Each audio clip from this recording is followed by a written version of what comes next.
Alors, Madame Lynne Bélanger, amoureuse de nature et passionnée de chasse, de pêche et de trapage, bonjour et bienvenue. Bonjour. Là, vous êtes comment dire, une personne rare. Là. Vous êtes une femme dans un monde d'hommes. C'est un peu en plein ça. C'est un peu original de la façon que j'exerce vraiment mes passions. Parce que, en plus d'être amoureuse de la nature, comme plusieurs peuvent l'être, vous êtes une fan là, de tout ce qui s'appelle chasse, pêche et trapage même. Oui, c'est en plein ça. C'est que moi, c'est pas juste une passion dans la nature, c'est plusieurs passions qui vont me rattacher. C'est vraiment au niveau de la pêche, de la chasse et du trapage également, en plus d'aimer d'aller bûcher dans le bois et tous les autres plaisirs qu'on peut y retrouver, simplement de contempler ou d'aller faire des expéditions en forêt. C'est devenu votre deuxième chez-soi? C'est en plein ça. Je le dis vraiment, c'est ma deuxième demeure. Où est-ce que je vais chercher mon bonheur? Oui, je vais chercher mon bonheur dans la maison, mais ça me prend absolument la nature pour avoir mon plein bonheur. Comment en est venu cet amour de la nature-là? C'est parental? Oui, c'est vraiment par transmission de mon grand-père maternel. Grand-père, donc on saute une génération? C'est en plein ça. Il s'appelait René Gagnon. Fait que c'est avec lui que, quand on montait se promener chez mes grands-parents le fin de semaine, un moment donné, il m'a invité à le suivre pour aller en forêt dans ses expéditions. Alors, il m'a porté avec lui ramasser des bleuets. À un moment donné, on est allé cueillir des noisettes. À un moment donné, il m'a amené voir sa treille là, de collets. Et c'est là que j'ai mis cet aperçu. Il était trappeur lui-même. Oui, trappeur, chasseur à l'orignal, vraiment. Puis il avait vraiment un esprit d'aider la famille très fort. En ce sens, c'était comme le chasseur, oui, qui rapportait de la nourriture pour aider sa famille, puis même pour aider certains voisins.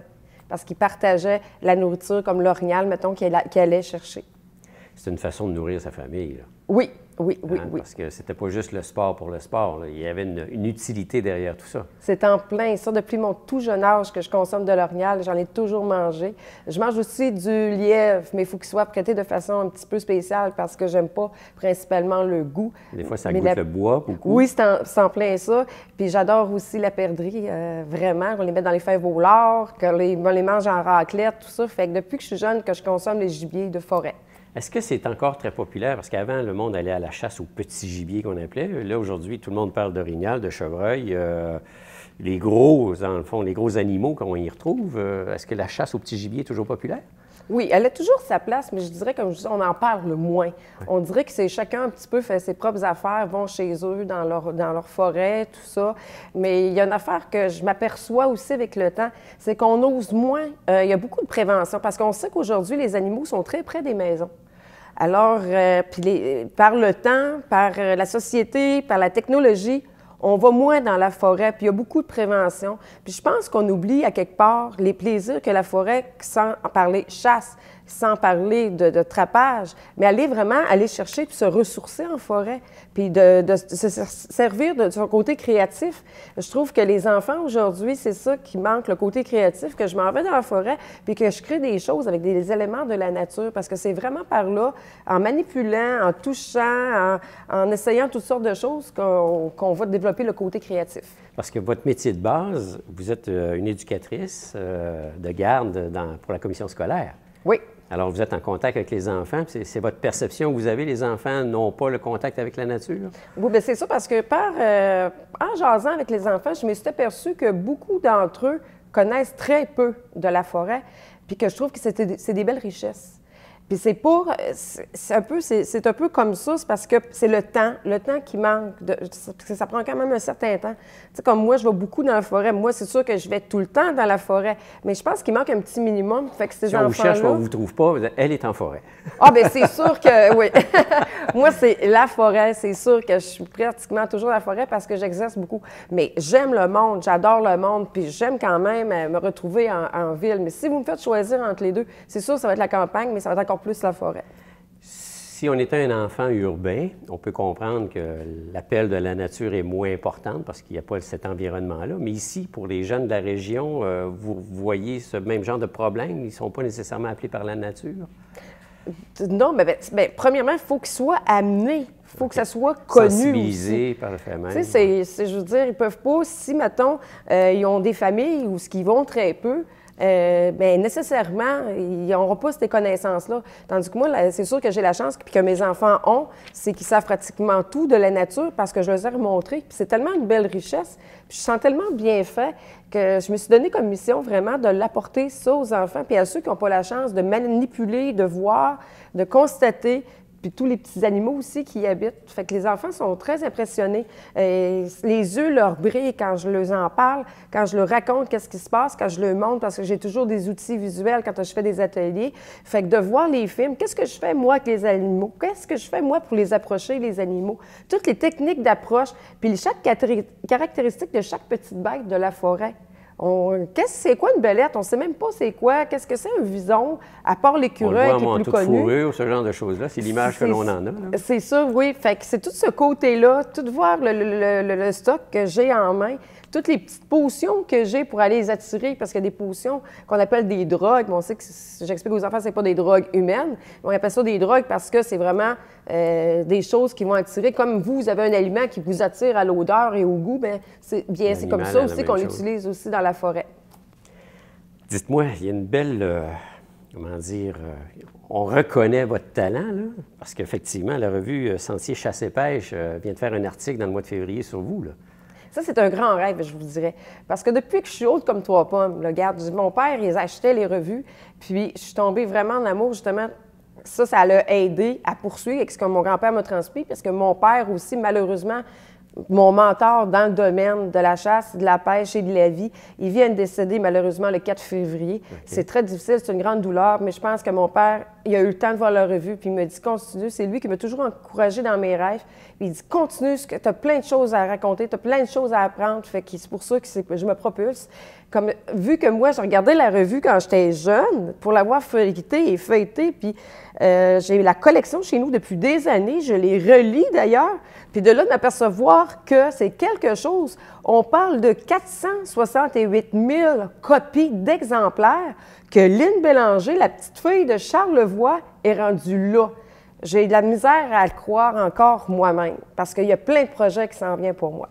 On va vous demander un autographe à la fin de l'émission. Vous êtes devenue une star. Là. Il y a la voix, mais il y a la revue Chasse et Pêche. Ça serait cool. Pourquoi mais pas? Merci. Dites-moi, les gens en général ont peur de la forêt. Simplement aller faire une randonnée, mais en réalité, c'est l'ignorance qui fait qu'ils ont cette crainte-là. C'est beaucoup la manque de connaissances. Moi, je vous dirais, comme je vous dis, haute comme 3 pommes, que je vais dans la forêt. Je suis rendue à une 40aine d'années, puis il n'y a jamais un animal qui m'a attaqué. OK? Puis jamais. En plus, jamais. Puis vous êtes toujours en forêt. Puis je suis toujours en forêt, puis je les attire en plus. Même la trappe à l'ours, je fais tout pour les attirer. Mais encore jamais. Il y a une façon d'agir. Il faut les connaître, les façons. Les animaux, c'est pas dans leur instinct d'attaquer comme ça. Ils vont attaquer si on se défendre principalement. C'est dans l'attitude que tu vas avoir qui va décider l'animal. Pourquoi qu'il va venir sur toi? Bon, rarement, ça peut être un animal qui a plus de nourriture, ce qui est plutôt rare. Puis s'il arrive vers toi et qu'il va t'attaquer, c'est parce qu'il se sent menacé. Tout simplement, il se sent menacé ou tu arrives trop près. Parce qu'il y a des techniques d'approche dans la forêt. Il faut le connaître, ça, de quelle façon. Parce que quand les gens aussi, il ne faut pas penser dans notre mentalité, on est des humains. Tu arrives dans la forêt, tu deviens animal. Il faut que tu penses, puis il faut que tu agisses comme un animal quand tu es à la forêt, et non pas comme un humain. Vous donnez des ateliers? Oui. Ça fait la 3e année que je fais des ateliers. On s'inscrit comment? On vous contacte? Ça a lieu quand? Ça a lieu où? Il y en a combien? Bien, j'ai travaillé auparavant à la Maison de la famille de Charlevoix, où j'étais animatrice intervenante, puis je donnais des ateliers. Mais les ateliers, c'était enrobant tout ce qui a matière à l'éducation, mais c'est arrivé là de le faire. Mais je faisais des ateliers à peu près sur n'importe quoi, parce que là-bas, j'avais des ateliers avec parents, enfants. J'avais des enfants, parents et enfants en présence 0-6 mois, 6-12 mois, 12-18 mois, 18-36. Et j'avais des enfants aussi en prématernelle. C'est tous des groupes différents que j'avais. Je me déplaçais d'une municipalité à l'autre. Fait que j'allais à Notre-Dame-des-Monts, j'allais à Saint-Siméon, j'étais à la Malbaie, j'allais à Saint-Hilarion. Puis je donnais des ateliers avec les adultes. Puis, comme je vous dis, là-bas, j'allais aussi avec les enfants. Fait que je suis habituée, moi, de faire de l'animation, c'est sûr. Puis, à un moment donné, bien, j'ai eu ma chance de pouvoir... Parce que j'ai toujours voulu travailler dans le milieu scolaire, étant donné l'éducation. Et puis, j'ai pu avoir ma place à la commission scolaire de Charlevoix, puis ça va faire 2 ans. Puis, je suis ici très heureuse. Et à un moment donné, j'ai offert, parce que je travaille en milieu de garde, ça s'appelle la garderie scolaire, mais j'ai offert à un moment donné de faire des ateliers sur les passions que j'ai. Puis on m'a donné la chance. On a fait un sondage, puis on a fait les enfants qui sont intéressés à s'inscrire. C'est sûr qu'on y va. On a été beaucoup dans le 2e cycle parce que les enfants sont un petit peu plus vieux parce que là, on est au primaire actuellement. Mais c'est la 2e année que j'en fais là, puis c'est apprécié. Puis c'est toujours demandé. Puis les enfants, ils en veulent plus. Puis ce qu'ils adorent aussi quand je les amène dans le bois. Alors, on connaît l'homme panache, mais là, bientôt, on va connaître Lynne Bélanger pour sa passion et son amour de la nature, quoi. Oui. C'est l'objectif, là, de faire de ce genre de prestations-là dans l'avenir? Bien, d'ailleurs, l'homme panache, je le connais. Je le connais personnellement, puis c'est moi qui ai organisé sa soirée ici dans Charlevoix l'an dernier. Sauf cette année, bon, j'ai manqué de temps, j'ai le décès de mon père, mais également, d'une autre façon, c'est sûr que j'aimerais ça me démarquer. C'est bien parti.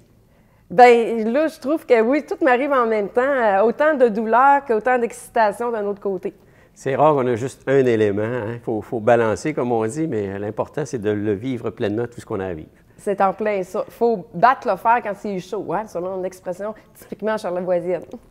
Pour conclure, vous diriez quoi par rapport à l'appel de la nature?